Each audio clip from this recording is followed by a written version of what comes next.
Muy buenas tardes, muchas bendiciones. Quiero tocar un pequeño tema, una pequeña enseñanza referido a la justificación que el Señor nos transforma en justos. En Romanos 5:19 dice que por la obediencia de Jesús, los muchos serán constituidos justos, ¿verdad?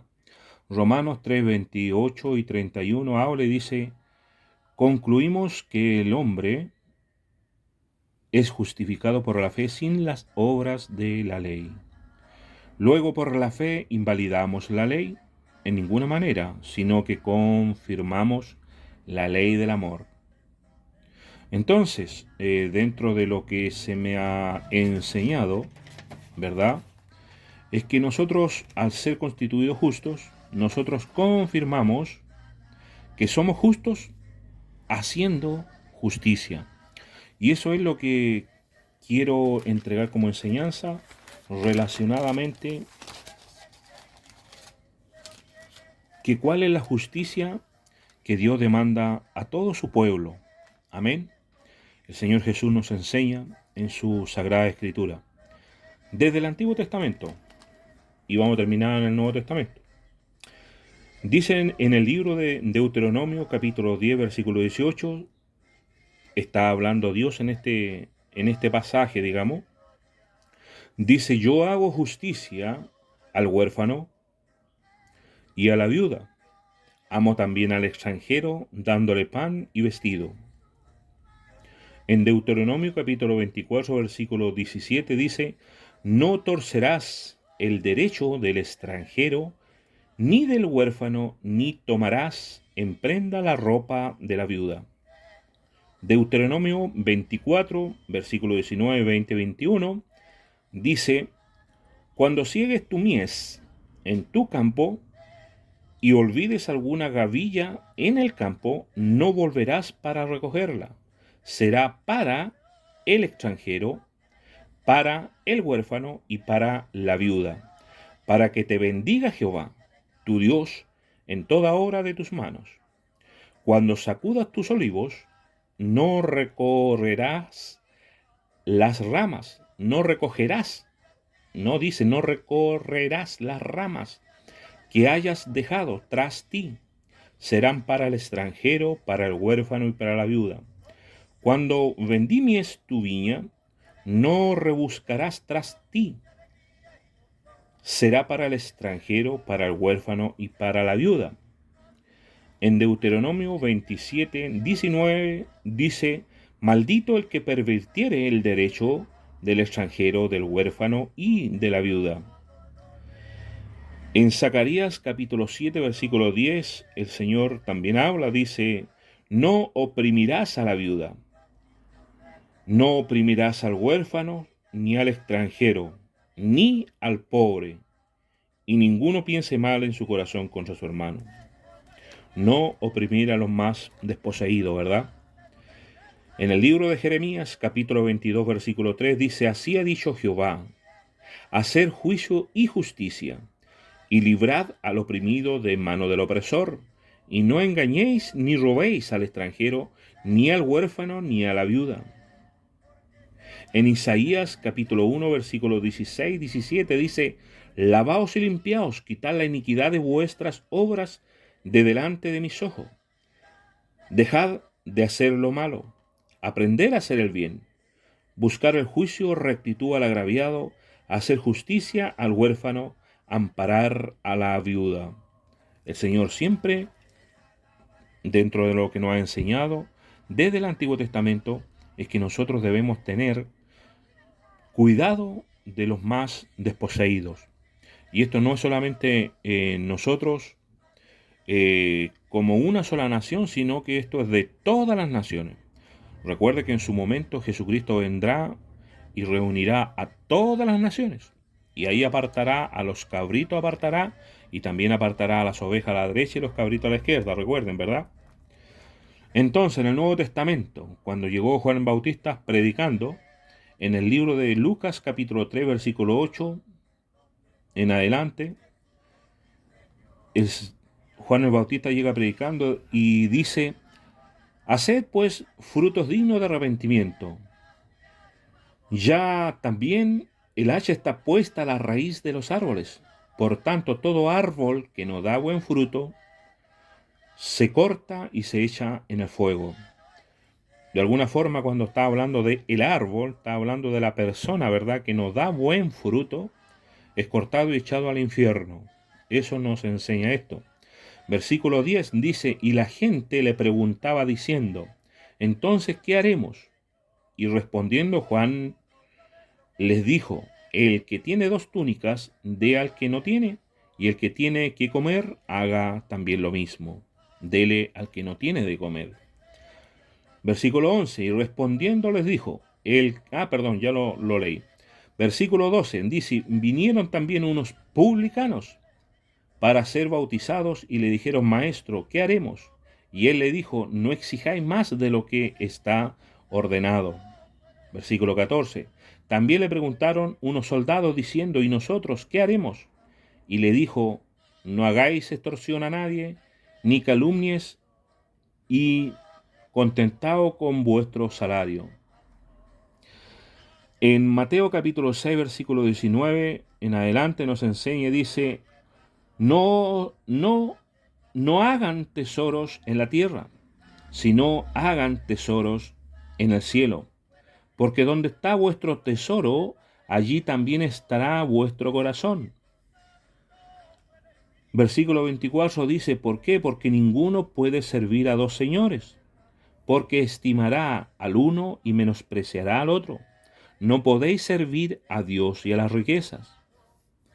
En Lucas capítulo 12, versículo 21,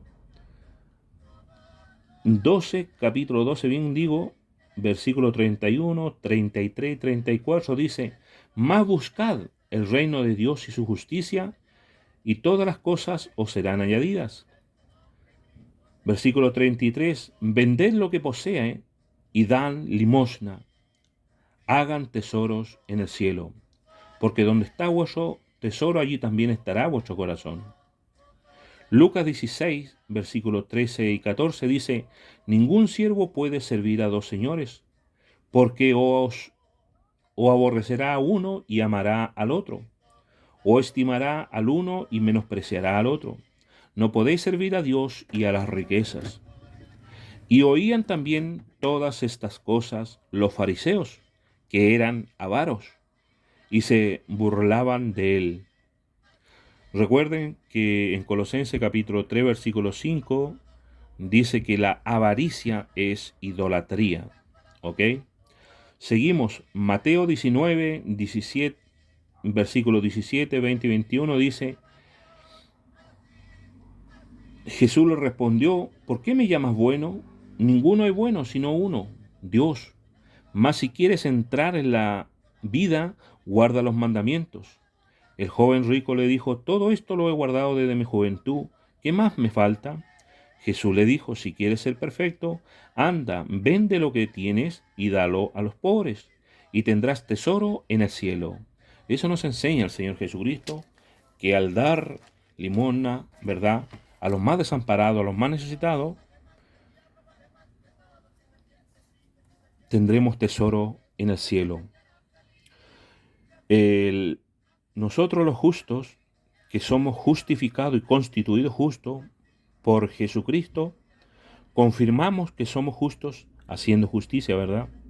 Entonces el Señor a nosotros igual nos habla en su palabra, en 1 de Juan capítulo 3, versículo 7, dice, hijitos, nadie, absolutamente nadie los engañe. El que hace justicia es justo como Jesús es justo. En 1 de Juan capítulo 2, versículo 29 dice, si saben que Jesús es justo, deben saber también que todo el que hace justicia es nacido de Jesús.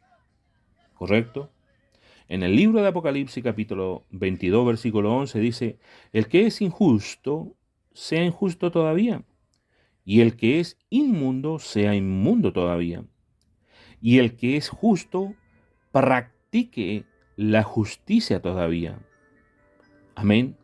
Nos enseña la palabra de Dios que no porque seamos constituidos justos, nos quedemos de brazos cruzados dentro de la iglesia, encerrados en cuatro paredes. Eso al Señor le desagrada. Quiero entregar también una pequeña palabra relacionado a esto mismo. Dice la palabra de Dios: ¿cuál es la gran diferencia entre los hijos de Dios y los hijos del diablo? Esto no importa si la persona está dentro de una iglesia, si se ha bautizado, si intenta seguir los caminos de Jesús. Dice el Señor, esta es la gran diferencia. Recuerden que en el libro del Apocalipsis nos enseña en los primeros capítulos donde están las 7 iglesias, dicen, oye, ustedes están en medio de estos judíos que dicen llamarse judíos, pero no lo son, sino que son sinagoga de Satanás. En otras palabras, lo que está diciendo, y nos enseña a nosotros, que hay personas que se llaman decirse que son cristianos. Juran de guata y se dicen que son cristianos, pero con los hechos niegan que son cristianos. Por tanto, no son cristianos, sino son sinagoga de Satanás, hijos del diablo. En el libro de 1 de Juan, capítulo 3, versículo 10, dice: esta es la gran diferencia entre los hijos de Dios y los hijos del diablo. Todo aquel que no ama a su hermano y no hace justicia, no es un hijo de Dios, es un hijo del diablo. En otras palabras, todo aquel que no guarda los mandamientos de Dios y tampoco hace justicia, no es hijo de Dios. ¿Correcto? Aunque diga que se llame cristiano. Eso es así. Nosotros los hijos de Dios confirmamos que somos justos haciendo justicia. ¿Correcto? Dice en el libro de San Mateo, capítulo 25, del 35 al 40, lo que le hacía mención hace unos momentos. Dice, porque tuve hambre y me diste de comer, tuve sed y me diste de beber, fui forastero y me recogiste, estuve desnudo y me cubriste, enfermo y me visitaste, en la cárcel y veniste a mí. Entonces los justos, los que estamos justificados, ¿verdad? Y los que hacemos justicia, le diremos: Señor, ¿cuándo te vimos hambriento y sediento y te dimos de beber y de comer? ¿Y cuándo te vimos forastero y te recogimos, o desnudo y te cubrimos? ¿O cuándo te vimos enfermo o en la cárcel y venimos a ti? Respondiendo el rey, les dirá, nos dirá a nosotros, ¿verdad? De cierto os digo que en cuanto lo hiciste a uno de estos mis hermanos más pequeños, a mí lo hiciste. Gloria a Dios. Para ir terminando, que el tiempo es corto, en el libro de Santiago, capítulo 2, versículo 15, 16, 17, 21, bueno, esto es cosa que lo lean. Dice, y si un hermano o una hermana están desnudos, una persona, ¿verdad? Un ejemplo, un chico, situación de calle, están desnudos y tienen necesidad del mantenimiento de cada día, y alguno de vosotros les dice, id en paz, calentaos y saciaos, pero no les das las cosas que son necesarias para el cuerpo. No viste, no le das ropa, no le das zapatos, no le das las cosas necesarias que necesitan. Dice, así también la fe, si no tiene obras, es muerta en sí misma. Versículo 21. ¿No fue acaso justificado por las obras Abraham, nuestro padre, cuando ofreció a su hijo Isaac sobre el altar? Versículo 24. Vosotros veis, pues, que el hombre es justificado por las obras y no solamente por la fe. 26. Porque como el cuerpo sin espíritu está muerto, así también la fe sin obra está muerta. Entonces, a grandes rasgos, lo que nos enseña nuestro Señor Jesucristo, la luz del mundo, que nosotros también debemos hacer lo que Cristo hizo, ¿verdad? Ayudar a nuestro prójimo, a los más desposeídos, los más necesitados. Siempre es ir en busca de ellos. ¿Para qué? Para ayudarles. ¿Ok? Esa enseñanza quería entregar. Un abrazo y muchas bendiciones. Chao, chao.